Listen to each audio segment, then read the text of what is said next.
Bismillahirrahmanirrahim. Assalamualaikum warahmatullahi wabarakatuh. Good morning, everyone. How are you all today? It's very a special day today because Saturday, June 19, 2021, we're going to have a very special morning talk.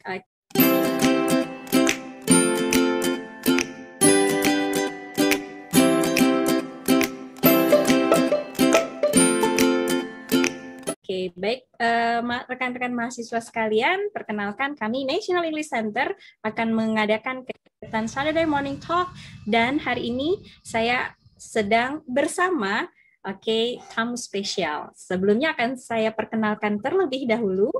I'm going to read the data profile.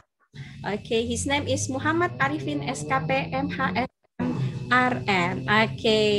And then beliau memiliki beberapa pengalaman kampus ya. The first one is from University of Indonesia, Faculty of Nursing, and then from University Technology Sydney, Master Health Service and Management. Next, this is more interesting ya. His training experience, beberapa pengalaman pelatihan yang beliau ikuti. The first, Disaster Management, New South Wales Health, and then Nurse Unit Manager Training, College of Nursing, Sydney, and then from Intensive Care for Preparation, Liverpool Hospital, Sydney.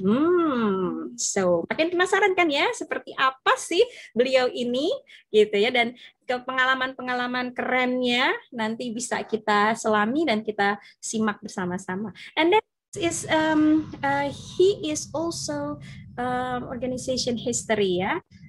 First, Head of Student Representative School of Nursing, the University of Indonesia, and then Steering Committee of Debat Kandidat Presiden RI pertama, and then Director ICRO Foundation in Sydney. Ya, kemudian, ini yang paling ditunggu-tunggu teman-teman mahasiswa ya, pengalaman bekerja, working experiences. So, he has some experiences.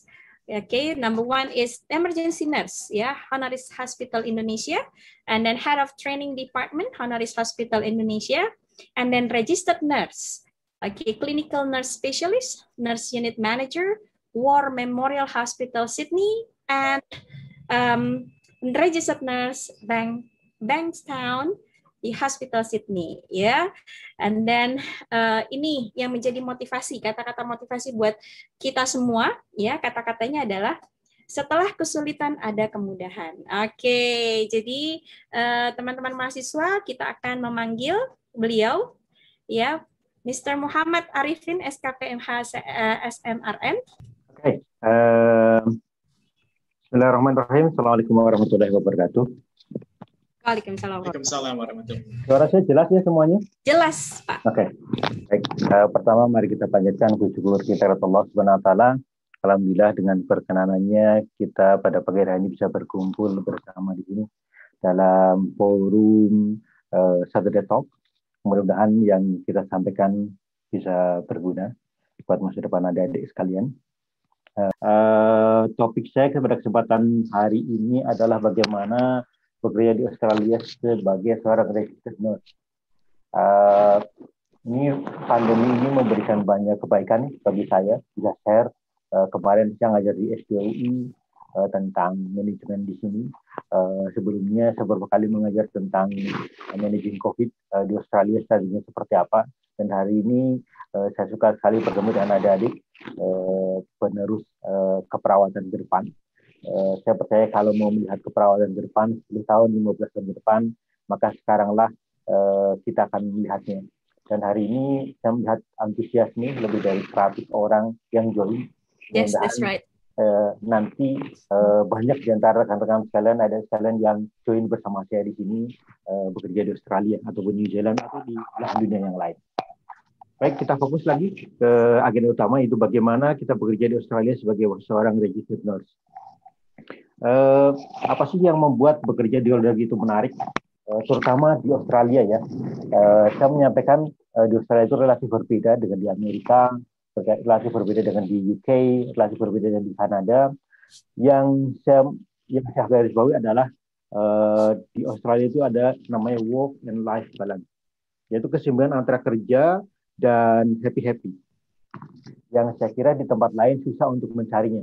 Saya ketemu dengan beberapa orang teman-teman IT yang sudah kemana-mana, ke Eropa dan sekitarnya, ke Asia, Korea, Jepang, dan lain-lain, juga ke Middle East, bekerja di IT.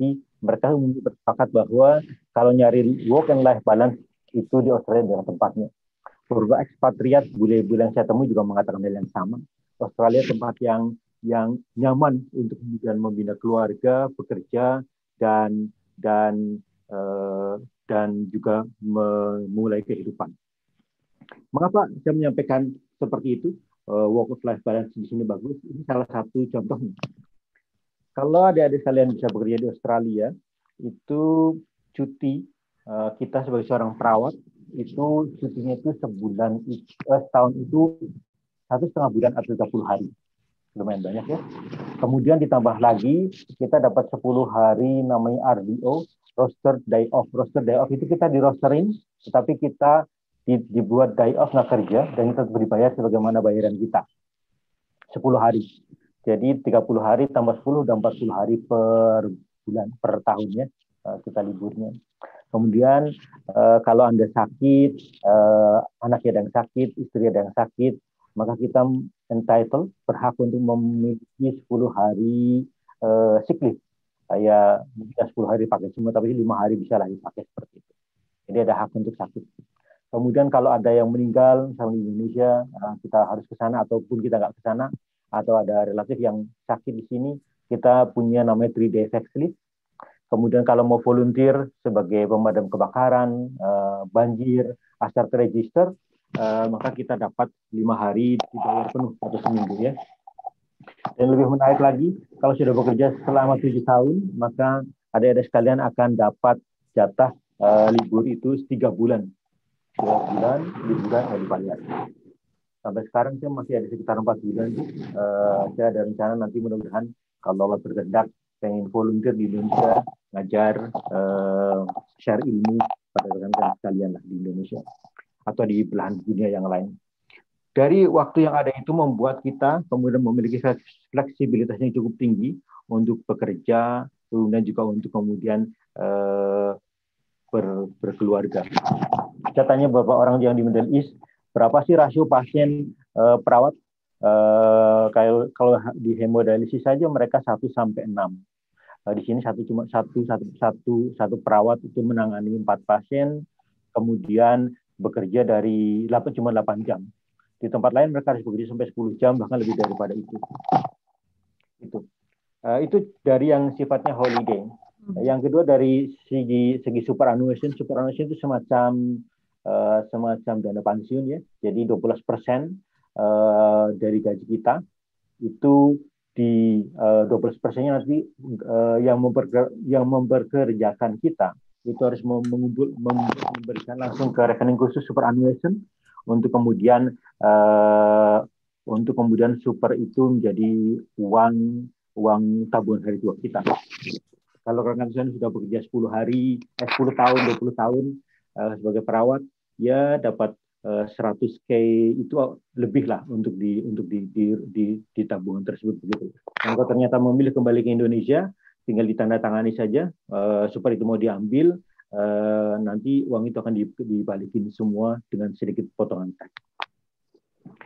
Itu yang kedua berkaitan dengan hari tua yang relatif terjamin. Yang ketiga adalah masalah fleksibilitas kerja. Sebagaimana kita tahu perawat itu kan bekerja roster ya, tapi di sini ada pilihan. Ada yang bekerja roster, ada yang bekerja Monday to Friday, ada yang bekerja milihnya weekend saja. Dan untuk tipe pekerjaan di sini pun menarik. Kalau di Indonesia, ketika saya bekerja di Indonesia itu kan kita semua kerja full time ya. Seminggu sejumlah berapa jam begitu. Kalau di sini Anda bisa memilih sebagai full time, bekerja 40 jam per minggu, atau part time. Part-time itu bisa cuma kerja 8 jam per minggu, bisa kerja cuma 16 jam per minggu, atau bisa juga kalau mau bekerja cuma 40 atau 30 jam per minggu. Tapi ada lagi yang lebih menarik namanya casual employment, di mana kalian bisa memilih bekerja kalau mau. Model casual ini adalah Anda menuliskan availability-nya, mau kerja kapan, hari apa, jam berapa, shift apa. Kemudian nanti kemudian nanti akan dikasih tahu oleh yang bekerja, yang mau bekerja kita, employer-nya, untuk bekerja sesuai maunya kita. Saya lihat banyak sekali ibu-ibu, mereka teman-teman yang memiliki anak yang baru melahirkan mengambil kerja ini. Kalau anaknya sedang rewel atau kemudian lagi sibuk, maka dia bisa cancel at any time. Di sini kita bisa cancel nggak jadi kerja itu 4 jam sebelum shift itu dimulai. Secara law, secara hukum diperbolehkan. Sebaliknya juga mereka berhak meng-cancel kerja kita 4 jam sebelum mulai kalau ternyata kerjaan nggak ada atau pasien nggak ada. Di sini yang membuat kemudian fleksibilitas kerja itu menjadi sebuah pilihan begitu loh. Saya punya beberapa orang teman-teman casual itu, mereka memilih seperti itu, mereka memilih shift-nya, nggak harus kerja pagi, siang, malam, tapi mereka memilih suka-suka mereka. Ada yang memilih kerja malam saja karena penaltinya banyak, ada yang milih kerja weekend aja, karena kerja weekend di sini kerja 2 hari dan kerja 4 hari bayarannya kalau kerja weekdays. Ada juga yang memilih pagi saja karena alasan keluarga. Ada juga mereka cuma bekerja seminggu sekali untuk sosialisasi aja, untuk happy-happy, ngobrol, berinteraksi dengan orang-orang yang lain. Itu poin yang ketiga yang disampaikan, mengapa dalam 1 tahun kita memiliki flexible working condition yang sangat baik kalau menurut saya. Yang berikutnya lagi adalah kalau Anda sebagai registered nurse di sini, Anda masuk dalam kualifikasi middle class income. Artinya kelas menengah. Setahun itu bisa dapat 70 sampai 110K. Ya, kalau dirupiahkan ya lumayan lah per tahun sebelum tax begitu loh. Kalau Anda single itu akan banyak gunanya sekali begitu. Uang segitu cukup banyak kalau single. Saya ada beberapa teman-teman kayak dari Jepang, dia single atau mau milih single. Ya kalau dulu sebelum ada pandemi, dia punya ritme itu 1 tahun itu anualisnya separuh dipakai untuk jalan-jalan di Australia, separuhnya lagi dipakai untuk jalan-jalan ke luar negeri sambil balik lagi nengokin keluarganya di Jepang. Dan itu masih cukup, dia masih hidup dengan lumayan lah karena dia single kan. Artinya ya kalau teman-teman bisa masuk bekerja di sini, ya masuk middle class income, kelas menengah begitu, kelas profesional, itu lumayan sekali. Mereka masih respect dengan namanya registered nurse. Kemudian berikutnya lagi penalti rate di sini cukup tinggi. Weekend itu kita dibayar 50% tambahan. Jadi kalau kerjanya weekend telah dibayar $40 per jam, maka ditambah tambah 50% kalau hari Sabtu. Jadi $60 per jam. Kalau ternyata kemudian hari Minggu ditambah 75% dari kerja-kerja kita. Kalau public holiday itu lebih lumayan lagi. Anda dibayar 5. Jadi kalau Anda biasa kerja $40 per jam, ya Anda kerja ketika weekend, ketika public holiday itu, kalau lagi liburan umum itu, Anda dibayar sekitar $100 per jam. Lumayan sekali. Itu salah satu contoh work and life balance yang memungkinkan untuk perawat-perawat bekerja di sini. Yang berikutnya lagi, itu sisi-sisi enaknya ya, bagaimana bekerja di sana. Berikutnya lagi berkaitan dengan masalah habit dan ethics bekerja di sini. Satu hal yang menarik kalau menurut saya berkaitan dengan kerja di Australia itu, rule-nya itu jelas begitu loh. Kita ngapain, standar operating procedure itu sangat jelas, sangat detail, dan semua terdokumentasi. Semua policy itu ada di online. Kita punya komputer, itu banyak sekali, namanya Electronic Medical Record. Di situ semua data pasien, semua policy itu kita tinggal klik keluar semua. Tinggal pakai search engine-nya, kita mau ngasih obat, ngasih transfusi, obat ini gimana interaksi dan yang lain, semua ada. Jadi semua clinical policy itu ada semua di situ. Hospital policy juga ada di situ semuanya. Polisi tentang rumah sakit berkaitan dengan manual handling, cara pegang pasien, kemudian berkaitan dengan admission, discharge, semua ada. Kemudian polisi dari health district itu semacam Dinkes ya, juga ada di situ, kita bisa akses. Polisi dari pemerintah juga cukup jelas. Kayak case COVID sekarang ini dengan model online itu sangat membantu sekali ya. Karena kita nggak pakai paper lagi, semua ada online sehingga tidak ada lagi transfer data manual, dan itu mengurangi transmisi yang luar biasa. Kemudian berikutnya lagi, pekerjaan kita juga sudah sangat jelas. Kerjaan kita sebagai perawat itu bagaimana, dan scope of practice-nya apa. Kalau di sini itu namanya ada asisten in nursing, pembantu registered nurse, enroll nurse, mereka juga membantu registered nurse, dan pada posisi saya adalah pada posisi sekarang registered nurse sekarang ini. Jadi kalau rekan-rekan bekerja, ada yang nanti membantu checking blood pressure dan lain-lain. Kita walaupun juga kita masih, tapi secara liability, kitalah yang bertanggung jawab untuk itu semua. Paling tinggi adalah nurse practitioner, yaitu mereka-mereka yang sudah bisa melakukan banyak aktivitas tanpa harus meminta persetujuan tim-tim yang lain. Dan di sini pada posisi nurse practitioner, clinical nurse consultant, clinical nurse specialist, itu memang mereka punya otoritas dan profesi yang lain sangat hormat. Kayak misalkan wound care itu, kalau tim dokter vaskular, dokter umum, ketika ada wound yang complicated, mereka langsung refer to clinical nurse consultant for review. Mereka yang pakai stoma juga sama, sebelum pulang harus direview oleh clinical nurse consultant stoma dulu. Mereka yang diabetik sebelum pulang juga mereka harus dicek dulu sama diabetic nurse.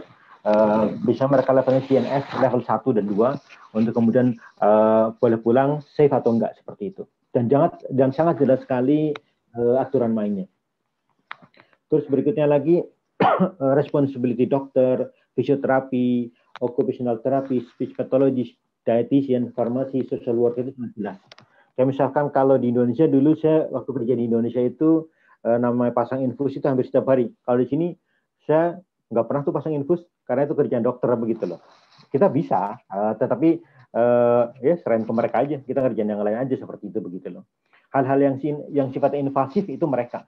Kalau di Indonesia kan infus, kateter itu kita udah makan sehari-hari kita kan. Tapi kalau di sini enggak begitu. Hanya orang-orang terakreditasi yang boleh pasang FV cannulation.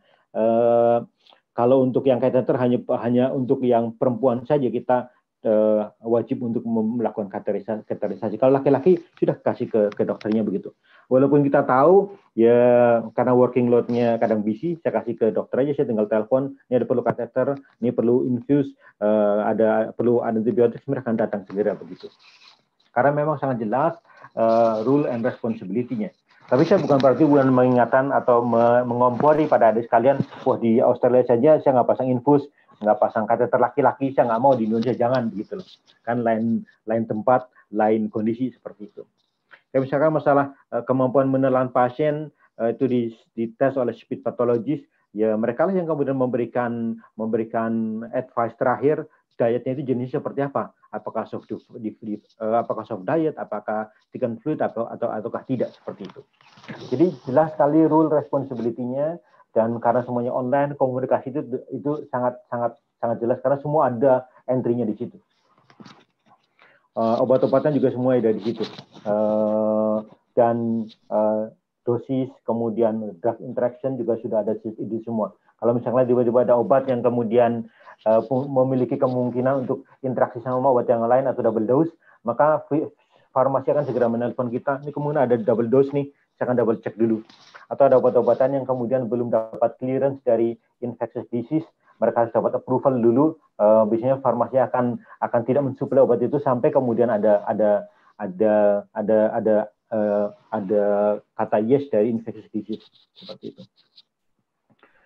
Oke, itu berkaitan dengan apa sih yang menariknya bekerja di Australia. Berikutnya saya akan mulai berbicara mengenai kalau mau jadi registered nurse di sini apa sih yang perlu disiapkan. Oke. Jadi untuk IELTS itu untuk di Australia secara umum yang diakui itu IELTS ya, rekan-rekan harus minimal 7 all band, reading 7, writing-nya 7, listening-nya 7, speaking-nya 7. Kasarnya kalau IELTS 7 all band itu ngomongnya sudah kayak Uzi lah begitu. Apakah itu mungkin? Itu sangat mungkin begitu, bisa.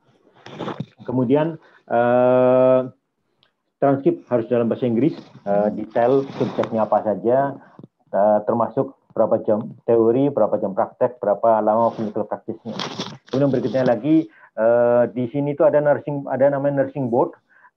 Dialah yang mengatur registrasi di sini, namanya APRA, Australian Health Practice Registration Authority. Jadi dia itu satu body yang mengatur registrasi semua health practitioner, dari dokter, perawat, dietitian, semuanya termasuk perawat itu ada dalam satu body. Rekan-rekan sekalian bisa Google aja Overseas Qualified Nurse /APRA, nanti akan keluar tuh syarat-syaratnya apa saja. Saya tidak tampilkan dokumennya di sini karena setiap tahun atau setiap 2 tahun itu mereka selalu melakukan update perubahan-perubahan. Saya khawatir kalau di-upload sekarang, nanti pas ada keluar, selesai, ternyata beda. Tapi sering-sering aja Google, kalau rekan-rekan sudah bisa membaca tulisan APRA itu dengan mudah, tahu maksudnya, saya yakin readingnya sudah di atas 6 atau 6,5. Oke, berikutnya lagi, kalau kita mau jadi perawat, apa sih yang perlu dipersiapkan? Yang pertama, ya kalau sekolah dapat nilai yang baik lah, kalau bisa bagus begitu loh. Yang kedua, kalau bisa gunakan waktu kosongnya untuk jadi volunteer atau info di organisasi kemahasiswaan atau yang lainnya. Mengapa ini penting? Karena ini akan melatih kemampuan rekan-rekan sekalian pada negosiasi, skill, pada kemampuan untuk memanage something. Karena in the end, nanti rekan-rekan sekalian akan manage manusia kan. Kalau saya dulu pernah jadi manager, itu staff yang saya handle itu 67 orang. 1 nurse practitioner, 1 nurse konsultan, 2 nurse spesialis, kemudian sekitar 40 registered nurse, kemudian sisanya IN dan asisten nursing. Kalau sudah biasa memanage organisasi, itu akan banyak gunanya. Pengalaman saya ketua senat di Indonesia dengan banyak konflik, banyak kepentingan, mudah sekali untuk memanage mereka akhirnya. Berikutnya lagi, kalau belum ke sini, sebaiknya bekerja di emergency, ICU, operating theater, mungkin bisa di Indonesia. Kalau mau di Singapura lebih bagus, karena mereka pakai bahasa Inggris kan. Karena pengalaman itu akan sangat berguna sekali. Karena di mana-mana yang namanya Glasgow Coma Scale, mau di Indonesia, mau di Australia, mau di Jerman, sama saja. Kalau sudah biasa bekerja di Indonesia, main dengan itu, ICU, kemudian pakai ventilator, sama aja. Ventilator di sini juga sama. Saya lihat kemarin ada delivery ventilator baru, namanya Evita 2 Dura, persis seperti yang saya pakai dulu waktu di Indonesia 20 tahun yang lalu. Kemudian berikutnya lagi, persiapan bahasa Inggris dari sekarang. Saya mengatakan dari sekarang karena ya belajar itu kan perlu waktu ya. Kemudian yang berikutnya lagi, yang diperlukan be a good character, jangan pernah terlibat kriminal, karena ketika nanti bekerja di sini, itu kan ada surat kelakuan baik. Ketika awal mendaftar itu nanti adik-adik sekalian akan harus minta ke Polda Metro Jaya dulu, kalau saya waktu di Jakarta, kemudian mereka bikin surat dalam bahasa Inggris, nanti dilampirkan ke nursing board. Kemudian banyak-banyak doa. Terima kasih Ms. Rita, dan tentunya Bapak Muhammad Arifin ya atas ilmunya hari ini. Kita belajar banyak sekali tentang hal-hal yang harus kita pelajari dan dipersiapkan untuk ya mudah-mudahan kita bisa berkarir juga ya seperti Bapak di luar negeri ya, atau di Australia khususnya seperti Bapak. Mudah-mudahan kita bisa termotivasi ya adik-adik mahasiswa dan mempersiapkan diri untuk kedepannya berkarir di luar negeri. Terima kasih Bapak Arifin atas kesempatannya. It's such an honor to have you here with this discussion. Thank you everyone. Thank you Pak Arifin for your time. Sampai ketemu di Sydney. Kabar-kabari kalau mampir ya.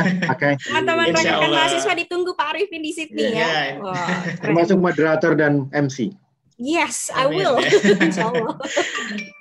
Fingers crossed. Okay, thank you so much Pak Arifin, Ms. Rita, dan teman-teman mahasiswa, Bapak Ibu yang sudah menyempatkan untuk berdiskusi hari ini ya, untuk Satria Morning Talk dengan topik yang sangat menarik ini. Mudah-mudahan kita bisa dipertemukan kembali di kesempatan lainnya dengan topik yang menarik lainnya. Oke, mari kita tutup untuk seminar ini dengan mengucapkan basmalah. Alhamdulillahirabbil alamin. Alamin. Okay, thank you so much everyone. Have a nice day. Yeah. Okay, I'll see you. See you. Bye-bye. Assalamualaikum warahmatullahi wabarakatuh. Okay. Thank you everyone. Thank you. Have a nice day.